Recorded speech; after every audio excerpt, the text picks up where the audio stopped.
আসসালামু আলাইকুম রহমতুল্লাহি অবরকাতুহু। সম্মানিত দর্শক, জুলাই আগস্ট বিপ্লবের যারা নেতৃত্ব দিয়েছেন, এ সকল নেতাদের মধ্যে ৪-৫ জন ইতিমধ্যে বাংলাদেশে বেশ আলোচিত। আমরা আসলে তাদেরকে চিনি। এর বাইরে ৪-৫ জনের বাইরে নেতৃত্বের যে ২য় টায়ার, ৩য় টায়ার ছিল, এটি ছিল সার্বজনীন। কোনো উদ্দেশ্য নিয়ে বা কোনো লক্ষ্য নিয়ে বা সংগঠিত অবস্থায় কিন্তু তারা এই বিপ্লবে অংশগ্রহণ করেনি। যেমন ধরেন মাহফুজকে আমরা চিনতাম না। সে নেপথ্যে থেকে অনেক কিছু করেছে। কিন্তু সার্জিস, তারপরে আ যেটা আ অন্যান্য যারা আছেন, তো তারা সবাই সম্মুখ সারিতে আসছেন। বিশেষ করে ডিবি অফিসে যে কয়জনকে গ্রেপ্তার করে নিয়ে যাওয়া হয়েছিল। অর্থাৎ সার্জিস, নাহিদ, আ তারপর শেষে ওই একটা মেয়ে আছে তাসনুভা। এরকম যাদেরকে ডিবি অফিসে নেয়া হয়েছিল মূলত ওই কয়জনই হলো আ এই জুলাই আগস্ট বিপ্লবের সম্মুখ সারির নেতা। এখন এদের নাম নেতার থেকে সমন্বয় কি করে হলো এটা আমি এখন পর্যন্ত বুঝতে পারছি না। কিন্তু পরবর্তীতে হলো যে যারা এই আন্দোলনে জীবন দিয়েছেন, তারপরে যে যার মতো জায়গা থেকে দায়িত্ব পালন করেছেন। তাদের কারোর মধ্যে ঐরকম একে অপরের সঙ্গে যে পারস্পরিক সমন্বয় করে আন্দোলন, এটা আমি দেখিনি। এর কারণ হলো এই বাংলাদেশে থেকে ধরুন বিদেশ থেকে যারা ইউটিউব করেছে, আন্দোলনকে প্রমোট করেছে বা যা কিছু করেছে তাদের কথা আলাদা।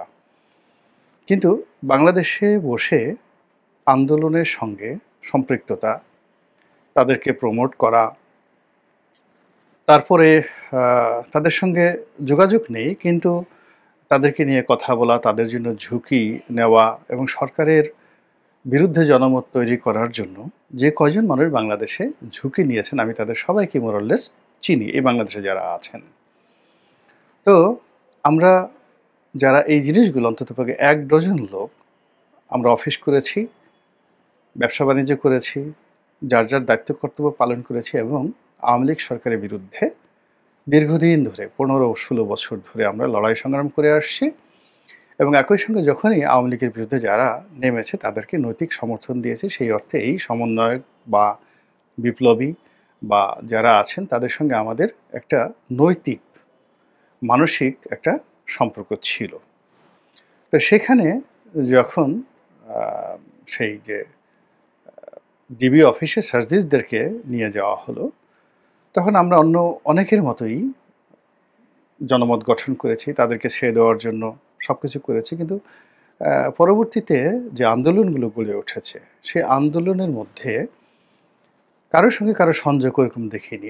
যে যার মতো করে ফেসবুকে ধরুন এখন অনেক কথা আমরা শুনতে পাচ্ছি বা বলা হচ্ছে, এগুলো আসলে বাড়িয়ে বলা হচ্ছে। বাড়িয়ে বলা হচ্ছে, অমুকে টাকা দিয়েছে, অমুক এটার সাথে জড়িত ছিল, অমুক এটা অর্গানাইজ করেছে। Not like that. যেমন আন্দোলন প্রায় বন্ধ হয়ে গেছিল। কিন্তু যেই সময়টিতে নর্থ সাউথ বিশ্ববিদ্যালয়ের ছেলেমেয়েরা, প্রাইভেট বিশ্ববিদ্যালয়ের ছেলেমেয়েরা, ব্র্যাকের ছেলেমেয়েরা, তারপরে ইউনাইটেড বিশ্ববিদ্যালয়ের ছেলেমেয়েরা তারা যখন রাস্তায় নেমে এলো গুলশান বনানীতে, তারা যদি নেমে না আসতেন তাহলে একেবারে পুরো আন্দোলনটা কিন্তু মাঠে মারা পড়েছিল। এটা হলো বাস্তবতা।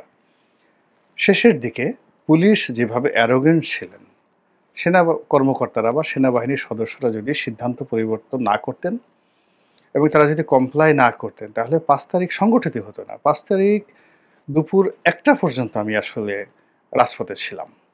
ঘুরে বেরিয়েছি সেই কারফিউর মধ্যে। ফলে যে দৃশ্য আমি দেখেছি, সেই দৃশ্য মানে যারা আন্দোলন করছেন তারাও দেখেননি।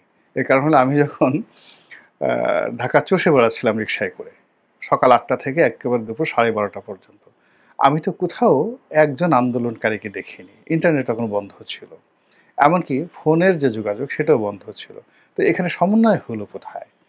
পুরো জিনিসটি যখন ইন্টারনেটটা খুলে দেওয়া হলো এবং কেন খুলে দেওয়া হলো সেটা আমি একাধিকবার বলেছি। কেন ইন্টারনেটটা খুলে দেওয়া হলো? সেই ইন্টারনেটটা খুলে দেওয়া হলো, তারপরে সেনাপ্রধানের বক্তব্য প্রচার করা হলো এবং তার সঙ্গে সঙ্গে 12:30 থেকে একেবারে 1:30টার মধ্যে মানে আগুনের স্ফুলিঙ্গের মতো সব কিছু পরিবর্তন হয়ে গেল। সায়দাবাদের ওই অঞ্চল থেকে লোকজন ঢোকা শুরু করে দিল, উত্তরা থেকে লোকজন ঢোকা শুরু করলো। পুরো ঘটনাটাই আসলে ঘটেছে 1 থেকে 1.5 ঘন্টার মধ্যে। এখানে সমন্বয় ছিল না। কোনো সমন্বয়ক মানে সমন্বয় করে গণভবন লুট করেনি। এটা স্বতঃস্ফূর্তভাবে এই ঘটনাগুলো ঘটেছে। কিন্তু এই বিপ্লবের পরে আমরা দেখলাম যে একটা শ্রেণীর উদ্ভব হয়েছে, তাদের নাম সমন্বয়ক। এবং সেই সমন্বয়কের মধ্যে এই যে 10-15 জন বা 10-12 জন পরিচিত মুখ, তাদের বাইরে দেখা গেল আরও 100-150 নেতা দাঁড়িয়ে গেল। আবার সেই 100-150-কে কেন্দ্র করে সারা বাংলাদেশে দেখা গেল 5-6 হাজার লোক দাঁড়িয়ে গেল। এদের কাজ হলো মব তৈরি করা, এদের কাজ হলো বিভিন্ন শিক্ষা প্রতিষ্ঠান ঢুকে শিক্ষকদেরকে লাঞ্ছিত করা, বিভিন্ন বাড়িঘর লুট করা, আওয়ামী লীগের লোকজনকে ধরা, এবং এটা সপ্তাহখানিক মানুষ সহ্য করেছে। এরপরে ধীরে ধীরে ধীরে ধীরে এখন এটা একেবারে ডাকাতির পর্যায়ে চলে গেছে। মোহাম্মদপুর, ধানমন্ডি, গুলশান, বনানী থেকে শুরু করে সবচেয়ে বেশি ডাকাতি হয়েছে বসুন্ধরা এলাকাতে।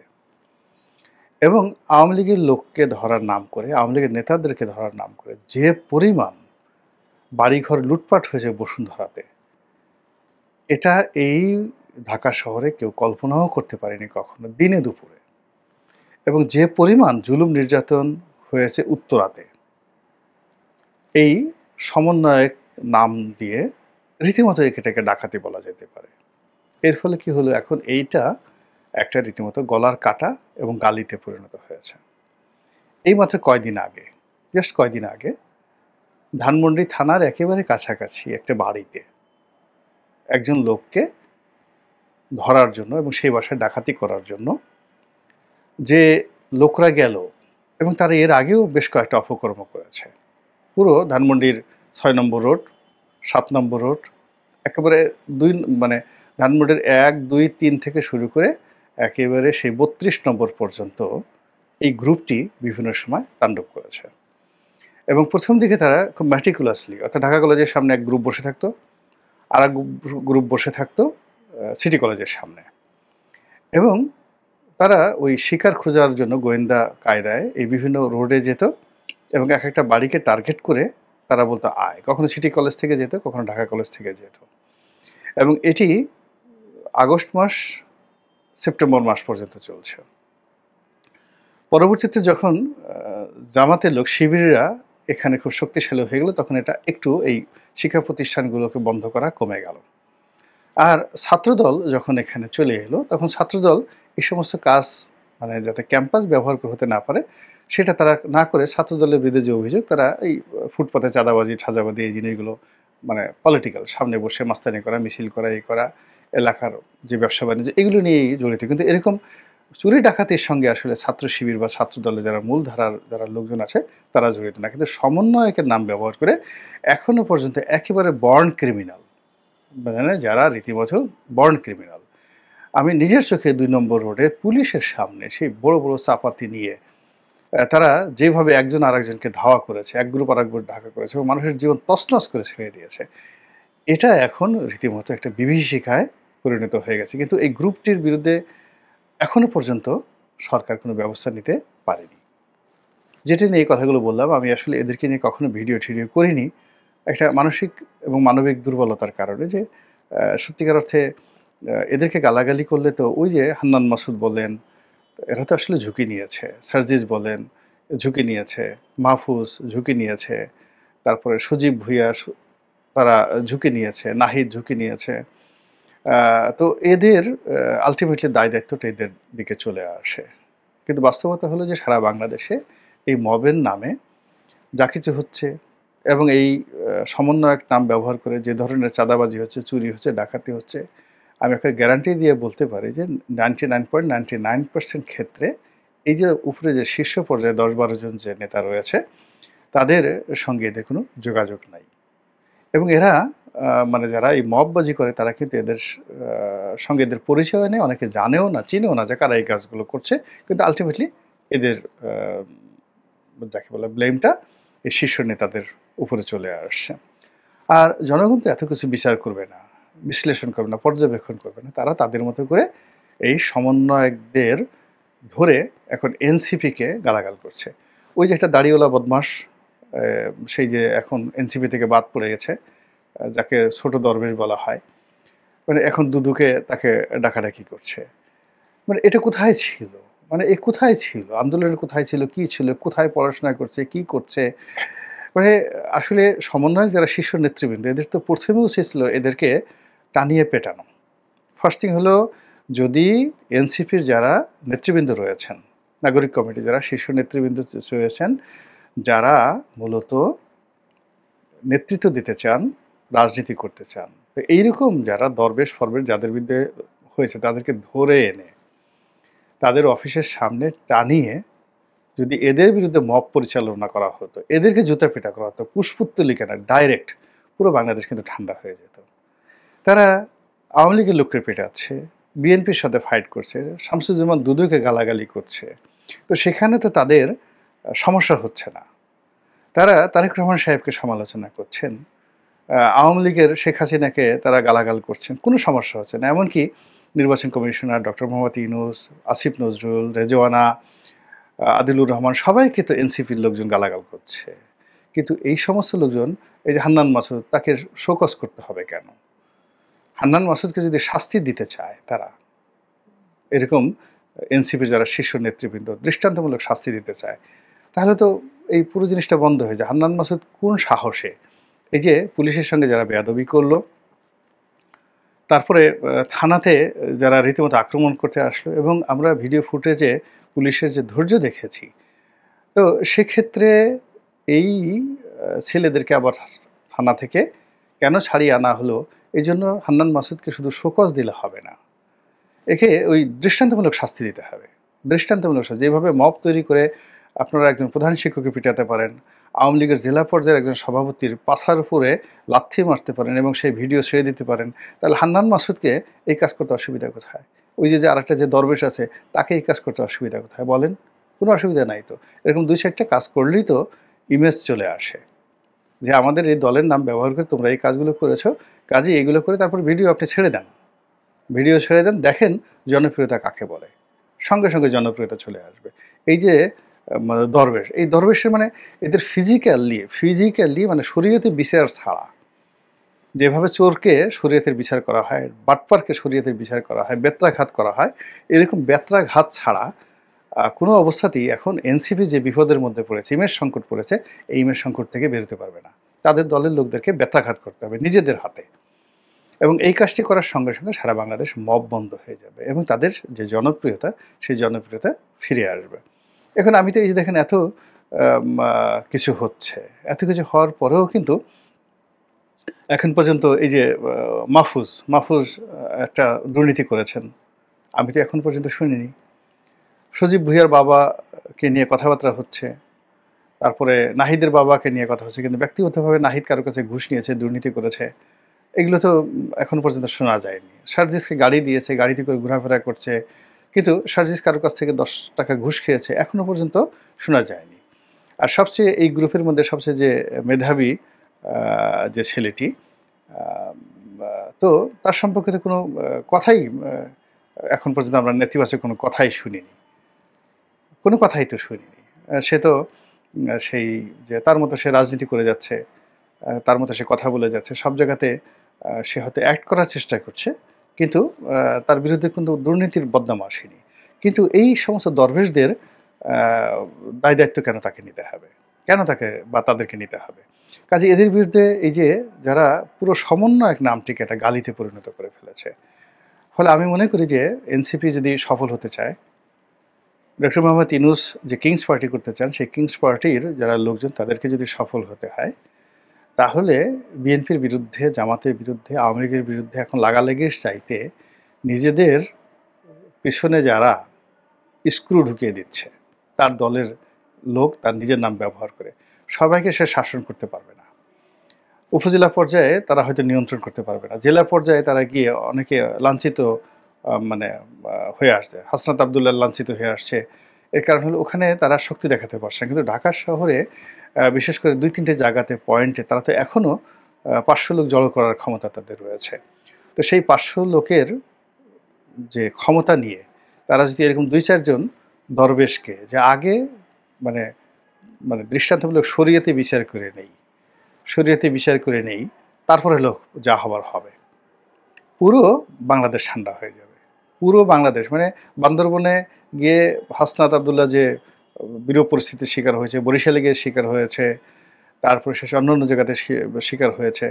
তো এটা ১ ঘন্টার মধ্যে বন্ধ হয়ে যাবে যদি তারা এরকম ঢাকা শহরে যে সকল ক্রিমিনাল ইতিমধ্যে ক্রিমিনাল হয়েছেন তাদেরকে ধরে এনে আচ্ছা মতো পিটিয়ে তারপর শেষে সেগুলো যদি ভিডিও ফুটেজ ছেড়ে দেওয়া হয় এবং এদেরকে ১ জন ২ জনকে যদি তারা এই যে কোনো একটা অভিযোগের প্রেক্ষিতে যে আমাদের অফিস লুট করতে এসেছিল, আমাদের এই কাজ করতে এসেছিল এবং এই অপকর্ম করেছে, এই জন্য তাদেরকে আমরা থানায় দিয়ে দিলাম। থানায় দেওয়ার আগে আচ্ছা মতো ডলা দিয়ে বানান দিয়ে তারপরে যদি এই কাজগুলো করা হয়, এই এনসিপির যারা আছেন, আপনি চিন্তা করেন নাসিরউদ্দিন পাটোয়ারি আছেন, অন্যান্য যে সকল নেতা আছেন, আমি সবার নামও জানি না, বাট ফেস তাদেরকে চিনি। উইথ ডিউ রেসপেক্ট, তাদের বিরুদ্ধে বদনাম হয়নি। তারা তো পলিটিক্স করার চেষ্টা করছেন।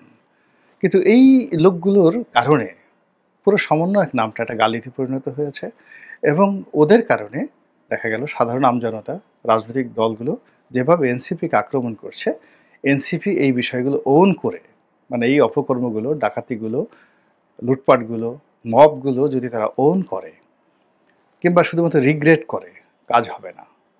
এখানে তাদের বিরুদ্ধে অ্যাকশন নিতে হবে। বিএনপি যেই কাজটি করতে পারছে না, বিএনপি শুধুমাত্র দেখা গেল যে তাদের দলের যে সমস্ত লোকজনের বিরুদ্ধে অভিযোগ আসছে কয়েকজনকে দল থেকে বহিষ্কার করেছে, ঘটনা তা না।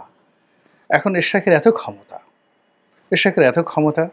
এরশাক যদি তার লোকজনকে নিয়ে এই ঢাকা শহরের চিহ্নিত ৪-৫ জন বিএনপির নাম ভাঙিয়ে যারা চাঁদাবাজি করছে তাদেরকে গণপিটুনি দেয় আচ্ছা মতো, তাদেরকে ধরে আচ্ছা মতো গণপিটুনি দেয়, তাদের বিরুদ্ধে যদি বিএনপি মব তৈরি করে ফেলে, বা বিএনপির সবচেয়ে বেশি বদনাম হচ্ছে কি নিয়ে? বদনাম হচ্ছে যে সারা বাংলাদেশে বিএনপির যারা নেতাকর্মী তারা এই ভুয়া মামলার বাদী হয়ে একটার পর একটা মামলা দিচ্ছে, যার সঙ্গে বিএনপির কোনো সংযোগ নেই। তো এদেরকে বাদী, এরকম ৪-৫ জন বাদীকে ধরে এনে বিএনপি অফিসের সামনে, পল্টনের অফিসের সামনে যদি দৃষ্টান্তমূলক একটা সাজা দেওয়া হয়, সঙ্গে সঙ্গে বিএনপি গেইন করবে। এখন যে অবস্থায় চলে গেছে, এখানে আসলে মব তৈরি করার ক্ষেত্রে তো কারো অনুমতি তো লাগে না, পুলিশের সাথে বেয়াদবি করতে তো অনুমতি লাগে না, থানা ঘেরাও করতে অনুমতি লাগে না, সিটি কর্পোরেশনের টেন্ডারবাজি করতে কারো অনুমতি লাগে না, কোনো একজনকে টেলিফোন করে ধমকি দিতে অনুমতি লাগে না। কিন্তু নিজের দলের মধ্যে যে সমস্ত লোকজন বা নিজের নাম ব্যবহার করে যে সমস্ত লোকজন অপকর্ম করছে,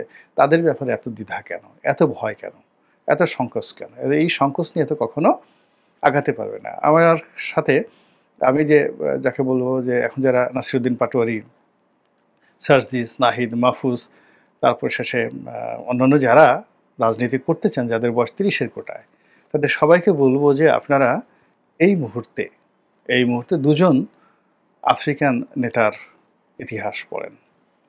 একটা হলো রুয়ান্ডার প্রেসিডেন্ট পল কাগামে, আর দ্বিতীয়ত হলো প্রেসিডেন্ট ইব্রাহিম, বুরকিনা ফাসোর প্রেসিডেন্ট ইব্রাহিম, তার সম্পর্কে লেখাপড়া করেন।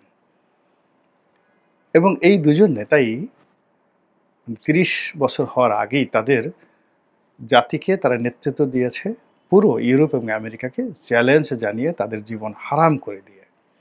তো যেখানে ফ্রান্স, ইংল্যান্ড, ইউরোপীয় ইউনিয়ন এবং আমেরিকাকে চ্যালেঞ্জ জানিয়ে প্রেসিডেন্ট ইব্রাহিম বুরকিনা ফাসোর যে অর্থনীতি, রাষ্ট্র ক্ষমতা সব কিছু রীতিমতো র্যাডিক্যাল পরিবর্তন করে সারা বিশ্বকে তাক লাগিয়ে দিতে পারে। তো সেখানে বাংলাদেশের এই একটা বিপ্লবের যারা নায়ক মহানায়ক, চোখের সামনে তারা শেষ হয়ে যাবে, এটা তো হয় না। আমাদেরও তো দায়িত্ব কর্তব্য আছে এদেরকে এম্পাওয়ার্ড করার জন্য, এদেরকে সঠিক পথে রাখার জন্য, এবং সেই বোধ থেকেই মূলত আমি কথাগুলো বললাম। আল্লাহ আমাদের সবাইকে হেদায়েত দান করুন এবং হেফাজত করুন। আসসালামু আলাইকুম ওয়া রাহমাতুল্লাহি ওয়া বারাকাতুহু।